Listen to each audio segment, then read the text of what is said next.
এই পর্যায়ে বক্তব্য উপস্থাপন করবেন সিলেট ৫ আসন থেকে নির্বাচিত মাননীয় সংসদ সদস্য জনাব মোহাম্মদ আবুল হাসান। জনাব মোহাম্মদ আবুল হাসান। মাননীয় স্পিকার, আপনাকে ধন্যবাদ। প্রথমে আমি মহান আল্লাহর শুকরিয়া আদায় করছি, সাথে সাথে আমার নির্বাচনী এলাকা জকিগঞ্জ কানাইঘাটবাসীর শুকরিয়া আদায় করছি। মাননীয় স্পিকার, আমার উত্থাপিত বিষয়টা ছিল কানাইঘাট উপজেলায় পাথরকুয়ারি ছিল। বিগত সরকার পরিবেশের দোহাই দিয়ে এই পাথরকুয়ারি বন্ধ রেখেছেন।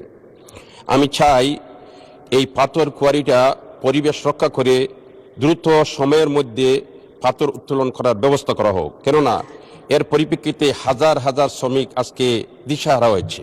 মাননীয় স্পিকার, জেলা সদর থেকে এত দূরে একটা উপজেলা বাংলাদেশের আর কোথাও আছে বলে আমি জানি না। প্রায় ১০০ কিলোমিটার দূরে এই উপজেলার সাথে যোগাযোগ ব্যবস্থা, একটি রাস্তা আছে প্রায় ১০০ কিলোমিটার, আর মাত্র ২২ কিলোমিটারের একটা বাইপাস রোড আছে। এই বাইপাস রোডটা আজকে ১১ বছর থেকে অচল অবস্থায় আছে। দ্রুত গতিতে যদি স্বল্প সময়ের মধ্যে এই রাস্তার সংস্কার করা হয় তাহলে জকিগঞ্জের জনগণের খুবই সেবা হবে।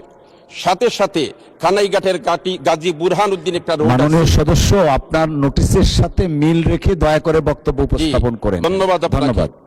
এই পাথর খোয়ারি থেকে পাথরগুলো উত্তোলন করা হোক, যেহেতু জনগুরুত্বপূর্ণ বিষয় মাননীয় স্পিকার, তাই আমাকে বলতে হচ্ছে।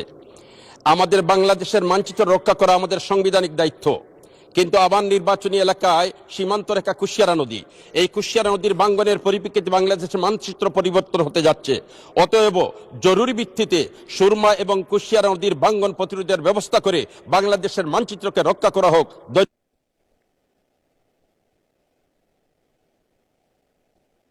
ধন্যবাদ মাননীয় সদস্য। এ পর্যায়ে